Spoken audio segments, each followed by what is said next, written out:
summer, the KU rates, the Kindle Unlimited payout rates per page go down. And that's traditionally, we've seen that for 5-6 years now, that it goes down every summer. So I've limited my new...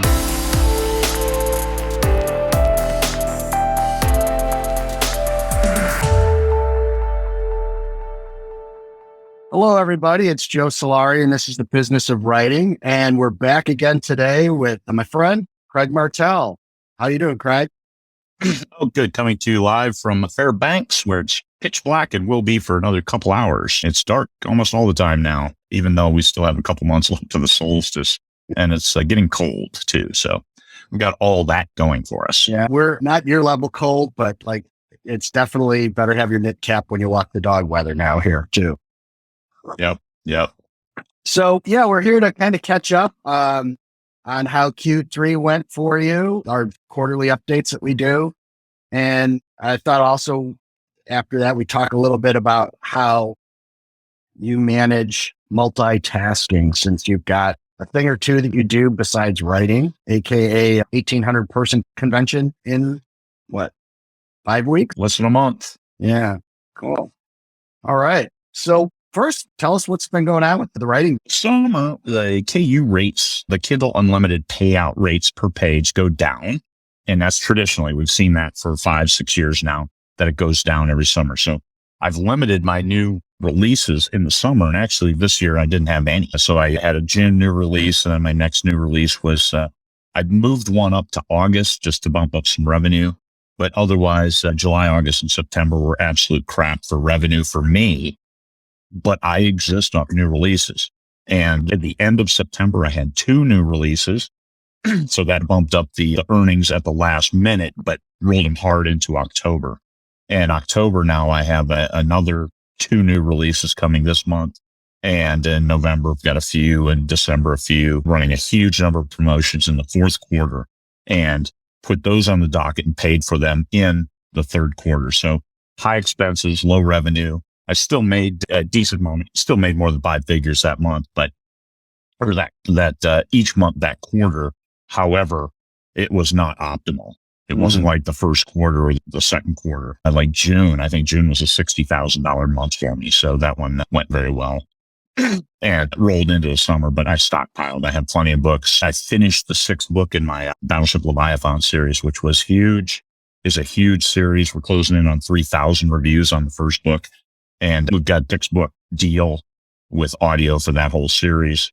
And the first book actually got a Audible deal of the day, and it made it up to number 4 overall in the Amazon store. We earned out on that one in 1 day, thanks to that deal of the day. And it's all gravy now for that series. And just putting out new books and keep writing. I started a new series yesterday, even though I've been thinking about it for a while, and building. The world building was fairly complex on this one. So I had a lot of that I'm working in.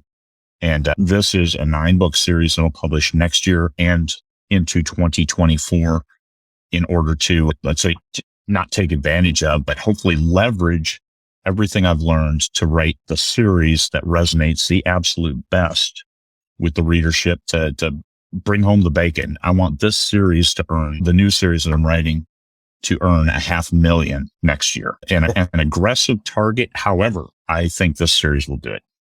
And is that something you're doing indie yourself, or are you working with another publisher? What's your strategy with that series? Oh, a small publisher, Athon, is doing that. Athon has done me. They've sold a hell of a lot more books than I can, even though I can sell books just fine.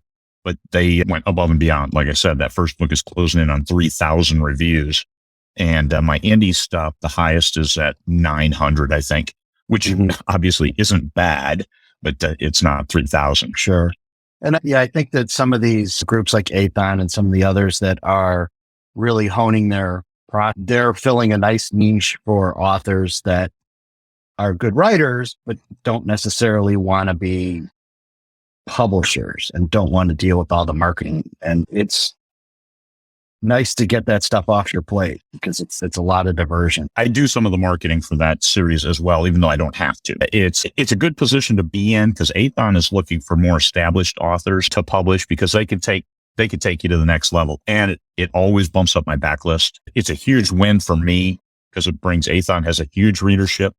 It'd be like if I co-wrote with Jeff Chaney, but I just absolutely have zero bandwidth to put anything out with Jeff at this point in time. Always looking for new readers, and that's a way to do it. Yeah, and they've done a really good job at curating who they work with. Like you said, having people that are mature authors, people that aren't. There's a lot to that. I'm not just talking about age. I'm talking about like understanding. Like, hey, if I get a series that works, I can't flake off and go do other stuff. Yeah, it just meeting deadlines in the first place. Yeah, some people, I didn't feel it, so I'm sorry I missed the deadline by a week, a month. It's like, get the hell out of here. Yeah. We're doing pro level stuff here. What if your plumber came to your house and said, I know you got that leaky toilet, but I'm just not feeling leaks today. I got to think about this, and I got to get on Facebook and talk about my personal problems instead of fixing your leak. Like, get good on Yelp and you'd 1-star him and be like, this guy's a maniac. What's going on? But somehow it's like this, because it's associated with creativity, you get this free pass to do that stuff. And but guess what? Your customers aren't going to stick around. Not in today's world. Not today's today. And I think in the science fiction space, you can look and see where there are people that had a preeminent lead above other authors and squandered that because they didn't produce. And I'm not saying you got to put out a book a month, but they disappeared. And guess what? The fans are like, I like to read. I'm going to read a book a month, a book a week, and I'll find somebody that's going to satisfy my needs. And then once they do, it's like it's really hard to get those people back. Because they don't want to get that feeling again of being let down. You have to manage reader expectations, because some people, they don't just disappear. They stop writing like, hey, okay, I didn't put out a book for a year. They stop sending letters too. You've got to keep your readers engaged. You've got to keep your readers on board. Manage reader expectations is what I say. And that's, even if you don't have anything, still send them a newsletter. Tell them, hey, here's what's going on. You don't have to tell them all your personal problems, but hey, here's what I'm working on for our next series and where I'm going with it and what I'd like to do. It's going to be a while because I got some world building. Just talk to them.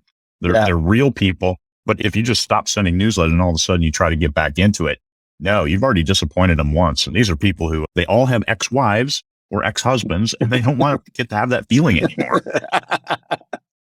Yeah. And the other one that I've observed is in certain genres where people had high expectations for what they were going to do. And they might go to a conference like 20 books and get really jazzed and come back and say, I'm going to write this big series.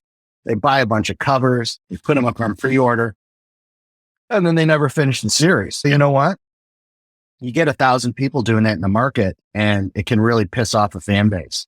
And what happens is, what I've observed is that it's making it so readers are waiting to see a series develop. Like it used to be, if you put out a couple books, people would dive in. But if you don't have an established reputation of doing that, they're going to wait until that series is deep, like 3 to 6 books, and then you'll see sales pick up.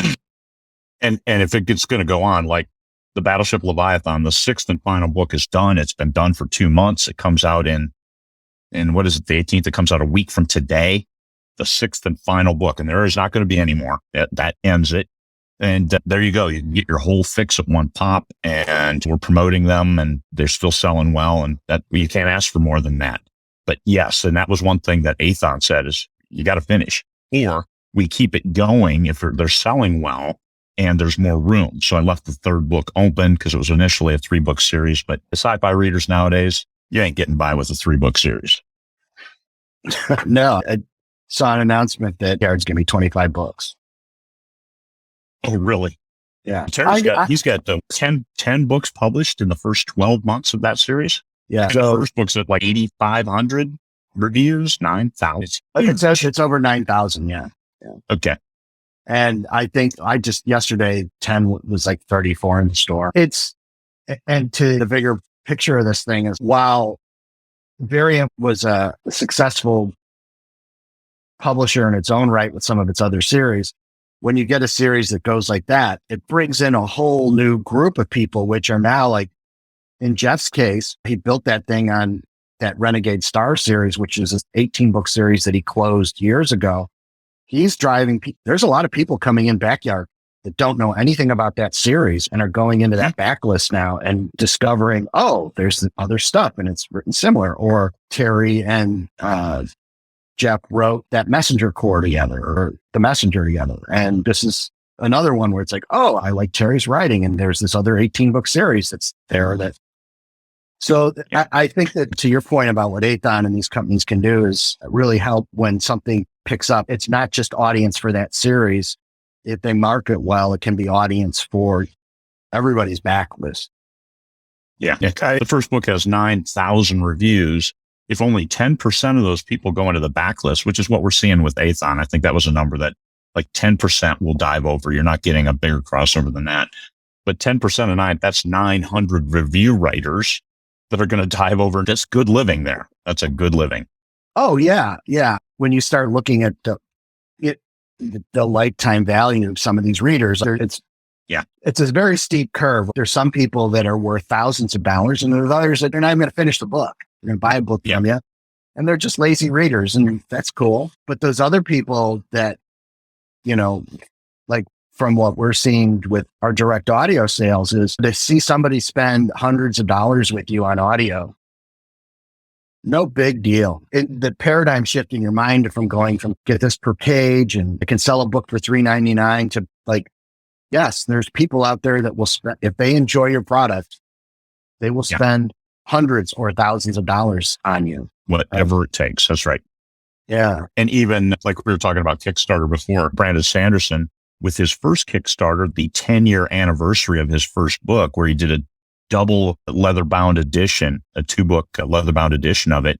And that was worth millions. I think that one pulled 7 million before his latest. Oh, hey, I wrote 4 books during the pandemic, 41, 42 million, but still 7 million. It just shows because the fans wanted that leather-bound special edition. That's an interesting one you bring up, because I was talking with some authors and I brought up that the second Sanderson campaign, and people were like, that's because he's Brandon Sanderson and blah, blah, blah. Yeah, absolutely. But understand the fundamental change that happened with this that is earth-shattering to the industry. Assume for an instance that the people that paid him $41 million, let's just assume that every single one of them was already an existing customer. Even if that's the case, that those were already customers that had bought his books in the past. What's different now is he has their emails, phone numbers, and addresses. Mm-hmm. The publisher didn't even have that. Yeah. Yeah. Okay. And I'll tell you, not everybody, because I bought in on the second one. I don't have any Brandon Sanderson books. But Same here. Ebooks, 4 of them for $40, which you cannot do because Brandon Sanderson ebooks are $14.99 from Tor. Yeah. Why? When I can pay $10. So that's what I did. I paid $40 and I got my 4 ebooks coming. And so it was a deal even. So how can you beat that? Yeah. I'm the same. I've never been a big fan of his, but I listen to audiobooks. So I bought the 4 audiobooks, and that's because I'm on Kickstarter and I buy stuff. So that just, it's obvious he's got other people coming in the size of that campaign. But what I'm trying to get authors to understand is that the game is fundamentally, Tor doesn't even have those names, but Brandon Sanderson does. He now has the preeminent mailing list in fantasy, maybe in the entire industry. Yeah, no doubt. There is nobody that has that many. How many people bought in? There was like, what, 750,000, 75,000, 750,000 people. I don't know. It was huge. I don't remember. That's a good point to figure out is what that was. And they're buyers. Every name and address he has, email, is somebody who paid him money. Yep. And where was that one? I think this part. Did I read that right? 185,000 backers. Okay. So he has 185,000 paying email addresses. And home addresses and phone number. Yeah, better not call me. But just think what you could do with that list. Yeah. And will he use it for his Tor titles? I don't know. Maybe not. It's all his choice now. If I was Tor, I'd be snuggling up to this guy because he's got a better marketing department just with that list than they have. Think what Pretty Cole much. should do with that list.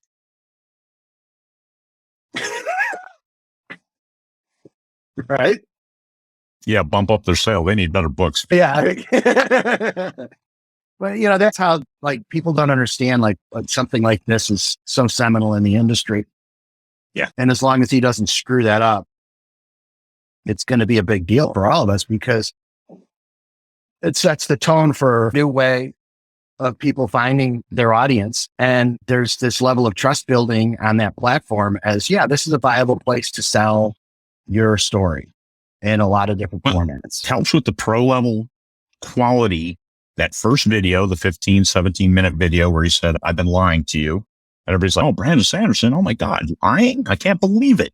And so he went in through that whole thing. It was masterfully done and beautifully delivered. And then the follow-up videos, same.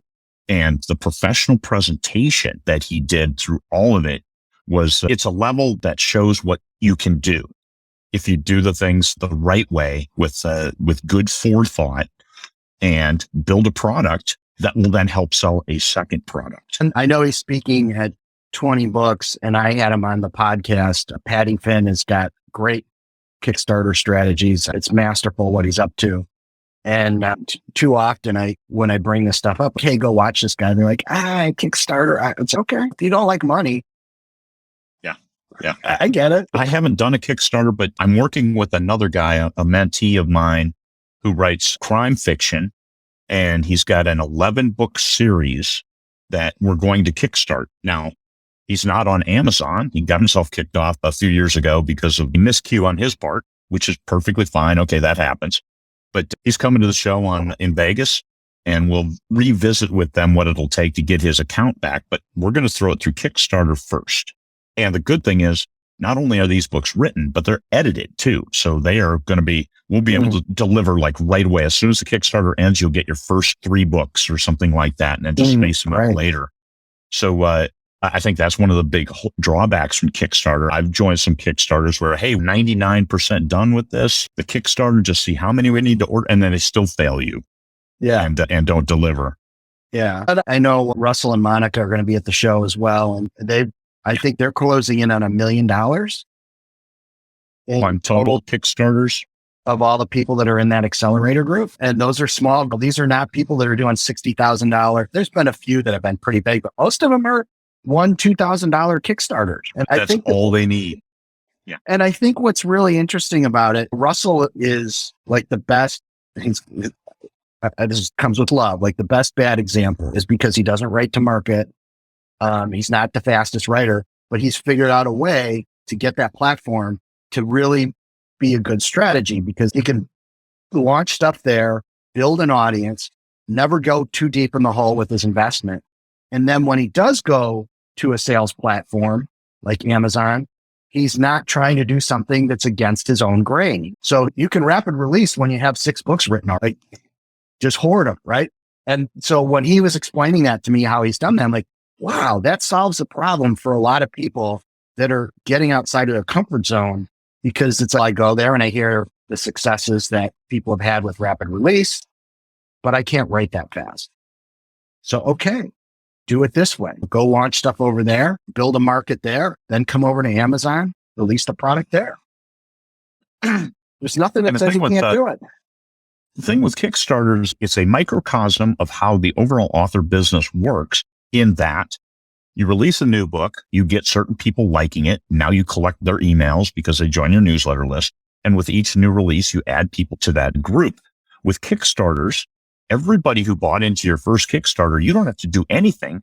Kickstarter emails them and says, hey, one of this backed a project, they're up with a new one. Yeah. And you have access to all those people. So Brandon Sanderson's his $7 million one, that was a huge kickoff for his $42 million one, because everyone who bought into that first got on the second. I didn't even buy into the first and saw the second.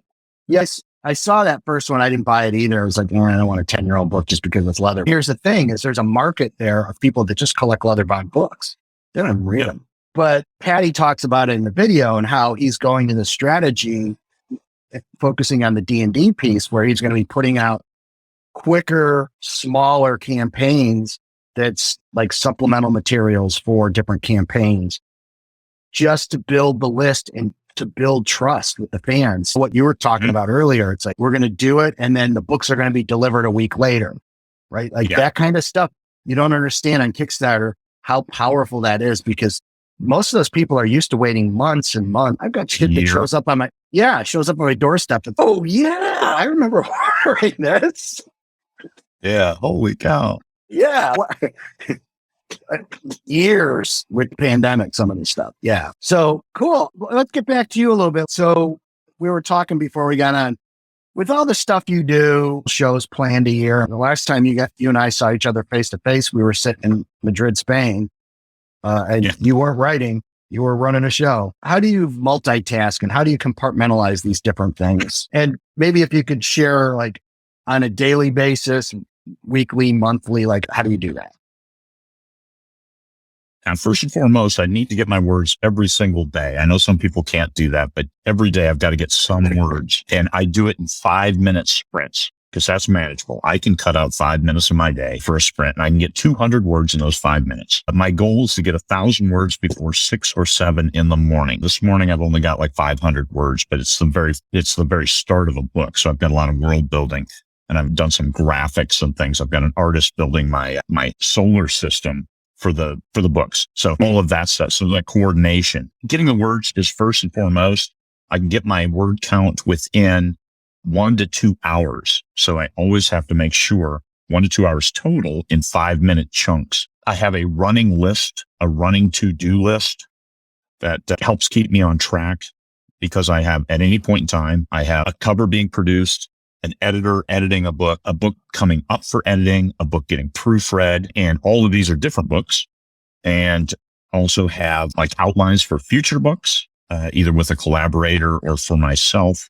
Even if it's just me, then the outline is more mental than written. However, I will throw some snippets down. Formatting for publication, like this morning, unpublished, or started the process to unpublish 3 books with a co-author. I'm going to give her those books back. I didn't do as well with them as I wanted to. So I offered, hey, do you want these back? So you can hopefully bump it forward.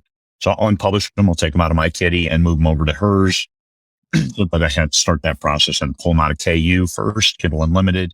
And then once they're out, then I can unpublish them, because if you're in KU, it goes to the end of the term, even if you unpublish it.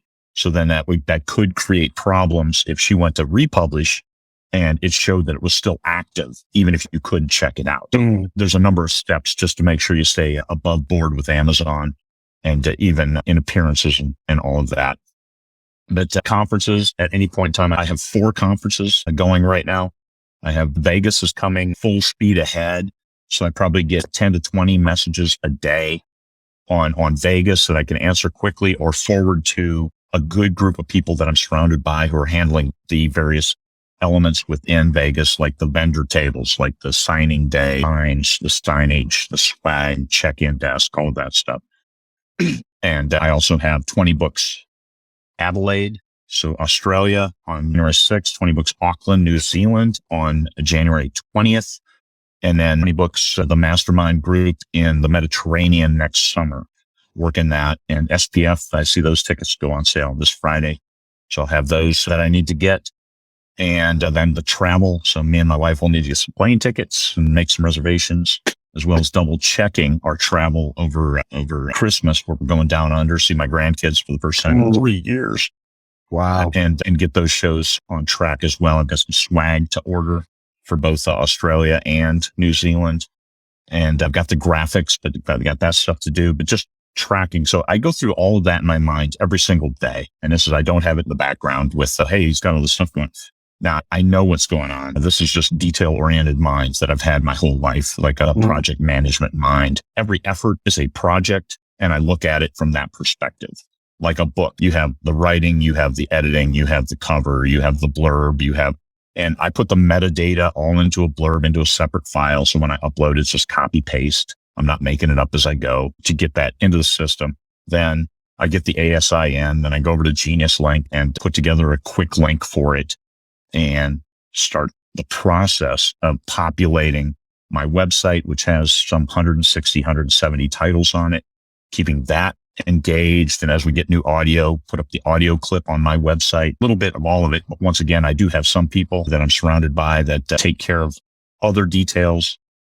Like I write my newsletter, but I get it edited and the other person sends it. My assistant, I have another assistant for Vegas at the conferences. I also have Indie Capstone, which is a 2-day effort that I run, private and personal, and do it right here in Fairbanks because I don't travel well anymore. So they come to me for this one. And that one's April 1, 2. And we're filling those seats, looking at people now and get that done. Cool.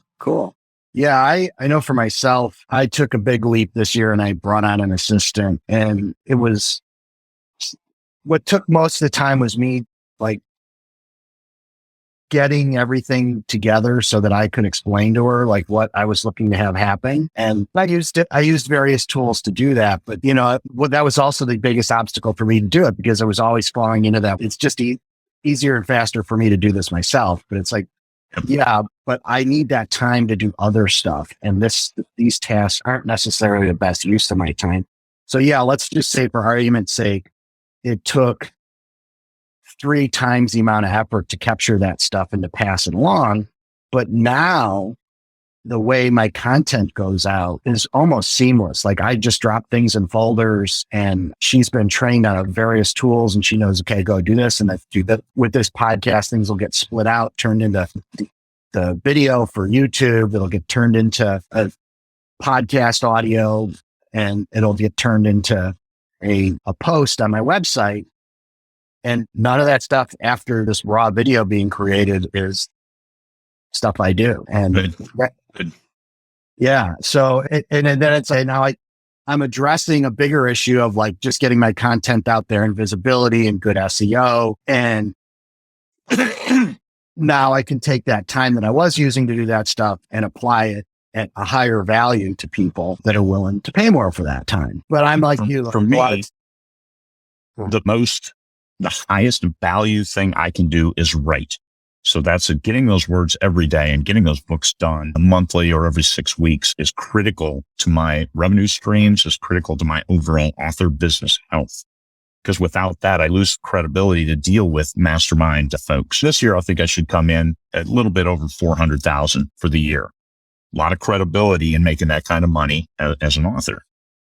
So I need to keep that up. If I stopped writing, a lot of that would dry up and I don't want that. I don't want that at all. And also I enjoy the hell out of writing. That's my escape from all this other stuff that I'm doing.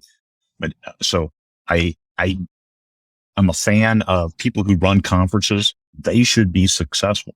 And so I like leading from the front. And that's why it's important to me to get the words, to sell the books, to have a great readership and fans, because anybody who comes to the show, I want them to look up to me as a model of you can do this too. Call myself the blue collar author. Yes, I'm a lawyer, but still I work harder, not smarter on certain things. And I think people appreciate the effort in some cases, even if it doesn't bear fruit.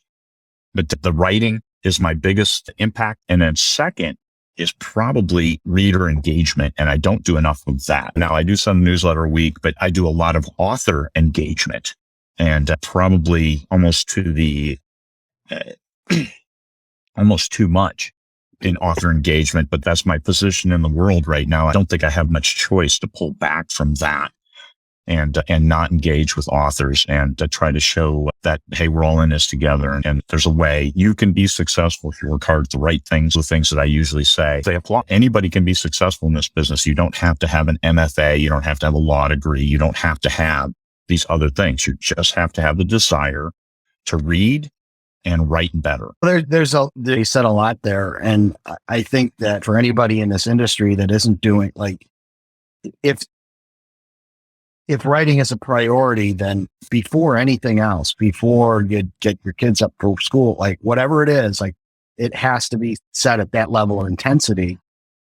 Because if you have that intention with it, then it's gonna happen, right? Because there's going to be that persistent work. Or if you're into the woo side of stuff, it's like you're setting out the intention and the energy and it's going to come back. Like however you want to look at it, it works if you do that work. But sitting around thinking about the great book never gets it done. It's writing crappy words on a regular basis. And then understanding that you can, I think you've said this, I know other people, like once it's on paper, now you can do something with it. I know Tony Lee's going to be at the conference. I saw him speak at Madrid and I've had him on.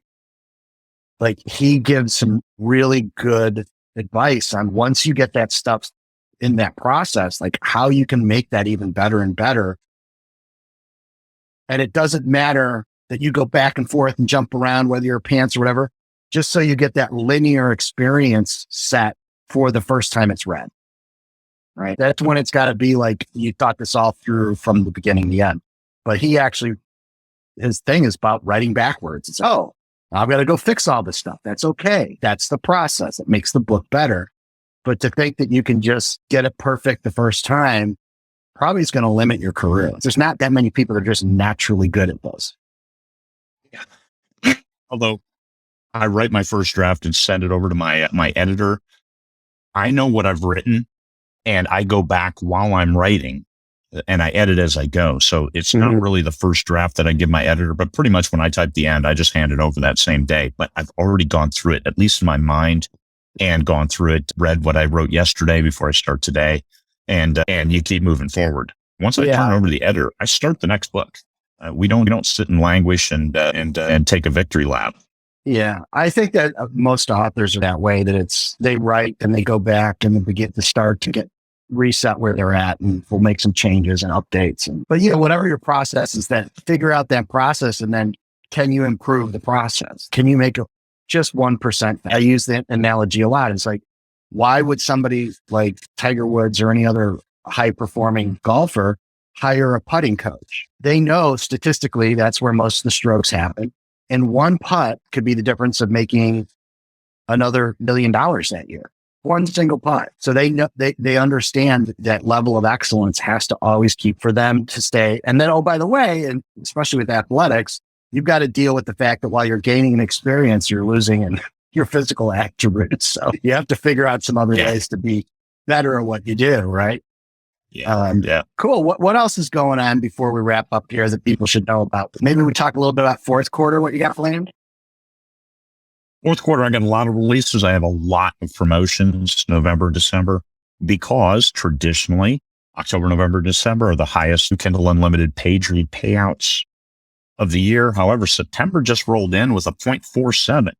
So for almost half a penny per page, which is huge. It's a big jump over what it was in August. And hopefully that sets the stage for a half a cent a page in October, November, maybe even December.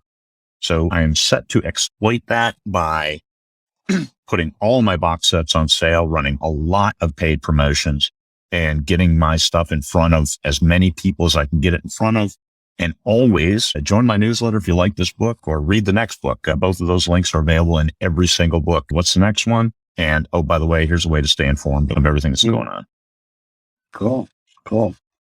And then like 20 books. I know it's like we were saying, it's just around the corner. It's less than a month away. Hopefully my kids won't burn down the house. We're going to leave them on their own. They're 18 now. So yeah, this would be good enough. They're fine. November 14th to 18th. Yeah, definitely Vegas. That's the place to be if you're an author. We have a huge number of high earning authors coming this year. I think we're 150, 200 people who are making full-time money will be at the show. So 1 out of every 10 is making full-time money as an author. You can go to a lot of trad pub conferences that aren't that way, that don't have 10% making full-time money. You might have a few, but almost all of them have day jobs to some extent to support themselves because they don't make enough off 1 to 2 books a year with the traditional publisher. Whereas indies, the opportunity to make money is so much better. And once you find your pace and your stride and build your readership, it is can be extremely lucrative. Yeah. And you've got how many sessions and speakers? We might have 190, 135, 100 guest speakers, 190 sessions over 3 days mainly. But then we've got the big author signing event on Friday, November 18th. So if you're anywhere in the area, stop by Bolly's on Friday, November 18th and visit. We have some 350 authors signing. to include the likes of Kevin J. Anderson from Dune, David Weber, the Honor Harrington universe. We have Mark Cameron. He writes Jack Ryan thrillers nowadays. So there's plenty of established authors you'll see there, and come and enjoy. Todd McCaffrey will be there signing. Few of everybody. Cool. Lots of romance authors. It's just, I don't remember the romance author names off the top of my head because they all write under pen names and I just don't remember them. I'm sorry, but we get a bunch of them too.